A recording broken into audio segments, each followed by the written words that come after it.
सत श्री अकाल। परम सत्कारयोग मेरे बहुत ही प्यारे जुझारू किसान मित्रों, मेरे नौजवान वीर, साडियां सत्कारयोग भैणां, साडे बजुर्ग, सब तो पहला फतेह प्रवान करो। वाहिगुरु जी का खालसा, वाहिगुरु जी की फतेह। मेरी एक तो सारे वीरां नूं बेनती है, आ जिन्ने आपां इत्थे खड़े हैं, आ जगह जे आपां भर लईए तो मेरा ख्याल है प्रैस दे विच तुहाडा मैसेज बड़ा सोहना जावे। आपां खड़ीए ना, इत्थे नूं इस जगह नूं कवर कर लो सारी नूं। इन्नी की मेरी बेनती है सारिआं नूं। तुसीं बहुत आए हो, जिन्नी गिनती च तुसीं आए हो, मैं पहली तो गल है तुहाडा सारिआं दा तहे दिलों धन्नवाद करदा।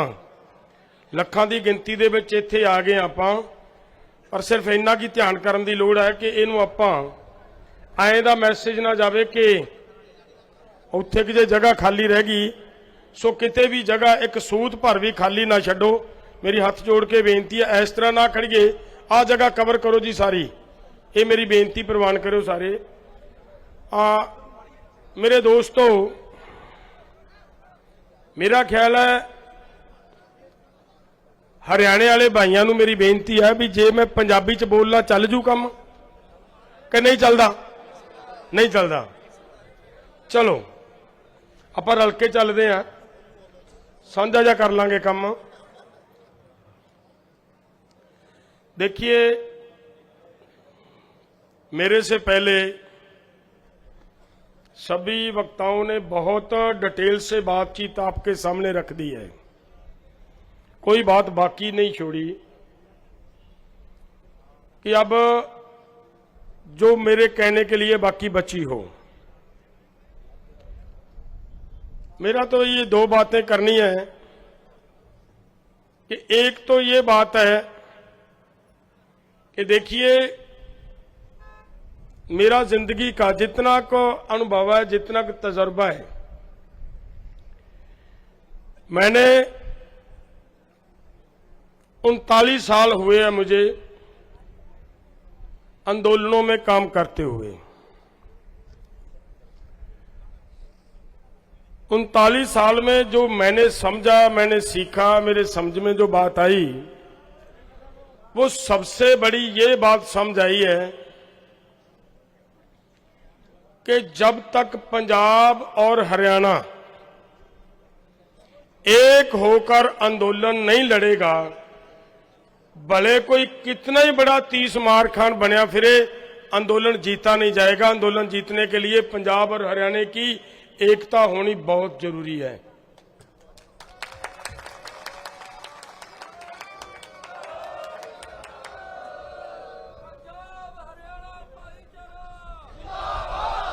जो पंजाब और हरियाणा की मैं बात कर रहा हूं, देखिए, हरियाणा और पंजाब एक ही तो था। अगर इतिहास के ऊपर आप नजर मारोगे, जिस समय देश की आजादी की लड़ाई लड़ी जा रही थी, उस समय आपने अच्छी तरह देखा है, इतिहास बता रहा है कि 92% कुर्बानियां पंजाब के लोगों ने दी हैं, पंजाब के लोगों ने। और वो पंजाब, वही पंजाब जो पंजाब और हरियाणा की आज बात मैं कर रहा हूं, वही पंजाब था वो।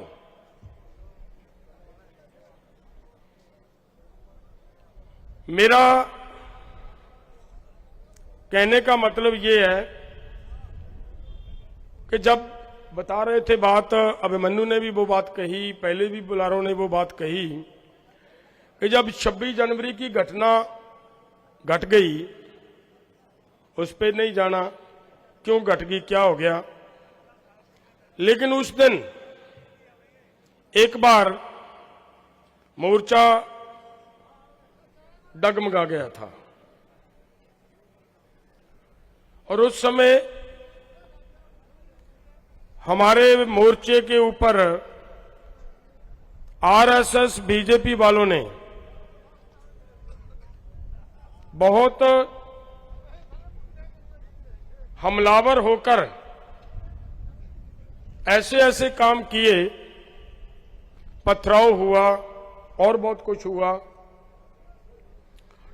उस समय जो हरियाणा की खापों ने आकर उस दिन जो बात कही, स्टेज पर बोलकर कही, अंतल खाप वाले उनके प्रधान जी ने, उन्होंने ये कहा था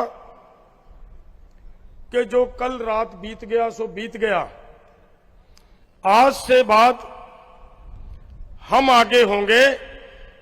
अगर कोई किसानों की तरफ बढ़ेगा तो उसके आगे उनको पहले हमारे खिलाफ, हमारे साथ निपटना होगा, आपके पास पहुंचने नहीं देंगे उनको। और वो उनकी वजह से वो मोर्चा फिर से स्टैंड हुआ। ये बहुत बड़ी देन थी हरियाणा वाले भाइयों की।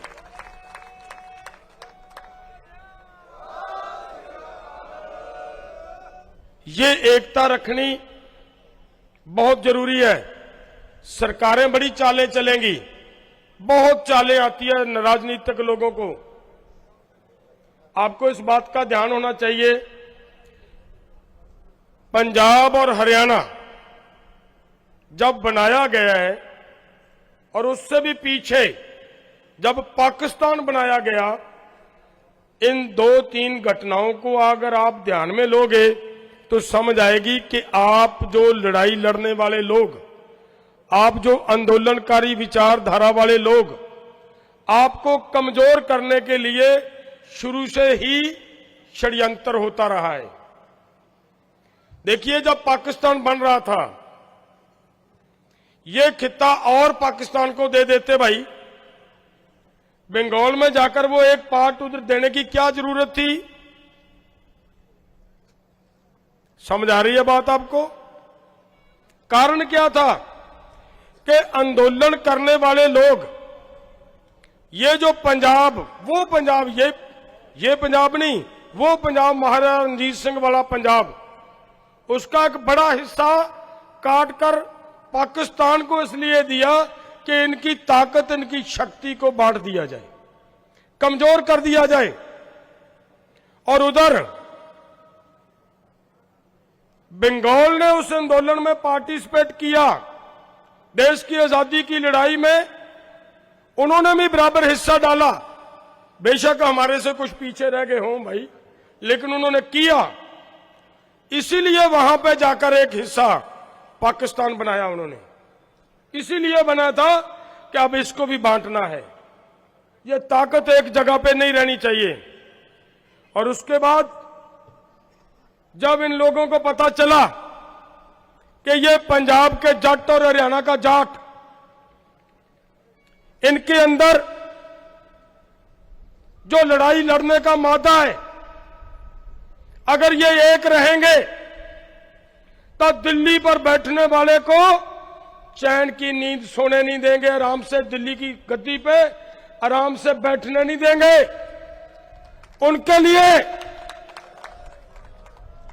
लिए फिर एक षड्यंत्र रचा कि पंजाब से हरियाणा को अलग किया। और उनको अलग करने के बाद SYL जैसे मुद्दे खड़े करके लगातार पंजाब और हरियाणा को आपस में लड़ाने का एक नया काम कर दिया, ताकि कभी ये लोग आपस में जफ्फी ना पाले, कभी आपस में मिलकर ना बैठ जाएं। ये कोशिश की। मैं आपका ध्यान दिलवाना चाहता हूं, मेरी बहुत बार बात होती है अभिमन्यु से। आप आज भरपूर मात्रा में हरियाणा के समझदार लोग बैठे हो। देखिए, नेट पे निकालो एक बात, गूगल से निकालो, शारदा जमुना लिंक चैनल क्या था। अगर शारदा जमुना लिंक चैनल पे काम हो जाता, जितना पानी हरियाणा को चाहिए, इससे कहीं ज्यादा पानी हरियाणा को उधर से मिलता था। और राजस्थान को जितना पानी चाहिए था, वो भी शारदा जमुना लिंक चैनल के माध्यम से आकर 3 डिस्ट्रिक्ट, 3 जिले पंजाब के भी उसमें जोड़ दिए गए थे कि यहां तक वो पानी आएगा। ईमानदारी से बताएं कि भाई हरियाणा के किसानों ने तो पानी खेती करने के लिए लेना है, पानी में डूबना थोड़ी था। अगर इनको वो पानी मिल जाता, क्या पंजाब और हरियाणा का झगड़ा होता? बताएं। क्यों भाइयों, हरियाणा वाले भाइयों बताओ, नहीं होता ना। वो झगड़ा खड़ा करने के लिए वो शारदा जमुना लिंक चैनल को बंद किया, इधर से किसान और मजदूर, किसान पंजाब और हरियाणा को आपस में बांधकर एक दूसरे के दुश्मन बनाकर खड़े कर दिया। ये राजनीतिक खेल है। मेरा हाथ जोड़ के निवेदन है, ये सब लड़ाइयां लड़ेंगे। अब लड़ाई क्या है? जमीन को बचाने की। ये बहुत लोग बोल देते हैं जमीन को बचाने की लड़ाई है, जमीन को बचाने की लड़ाई है। अब सवाल ये है कि जो जमीन को बचाने की हम बात कर रहे हैं, तो सवाल आपके अंदर ये एक पैदा होना चाहिए कि जमीन भाई जाएगी कहां? क्यों छीननी चाह रहे हैं वो लोग जमीन हमारे से? ये सवाल आपके अंदर पैदा होना चाहिए। मेरे दोस्तों, वो लोग आपकी जमीन इसलिए छीनना चाहते हैं, उनका मानना है अगर आप में कोई इकोनॉमिक्स पढ़ने वाला बच्चा बैठा होगा, किसी ने पढ़ा होगा, तो मेरी बात बहुत जल्दी इतने समय में समझ आ जाएगी उसको। देश की जीडीपी जब बढ़ती है, देश की जीडीपी जब बढ़ती है तो मजदूर के माध्यम से बढ़ती है, मजदूर की मजदूरी से बढ़ती है। वो भी मैं बता देता हूं। अब समय की बात तो नहीं है।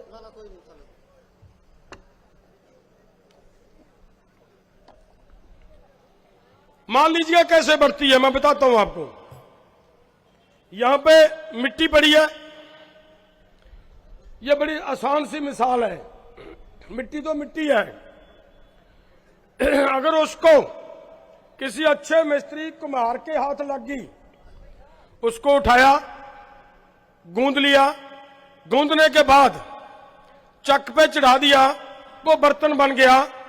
वो बर्तन पकाकर मार्केट में आ गया, वो 300 रुपया पैदा हो गया। हो गया या नहीं हुआ? बताए, हो गया ना।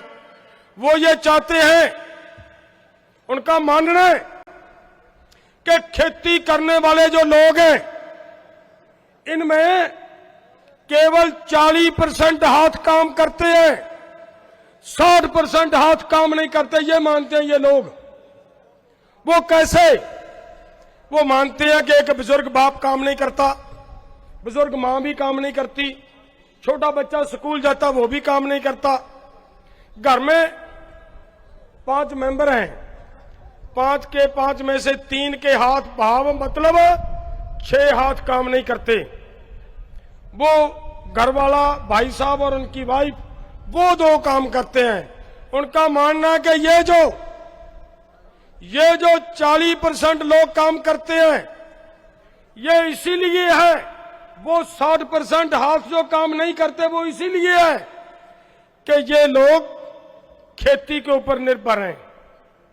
अगर इनसे खेती छीन ली जाए, इनकी मजबूरी बन जाए कि इनको आकर किसी ना किसी फैक्ट्री, किसी इंडस्ट्री, किसी जगह पे काम करना पड़े, और जब ये काम करेंगे तो नया नया सामान बनेगा।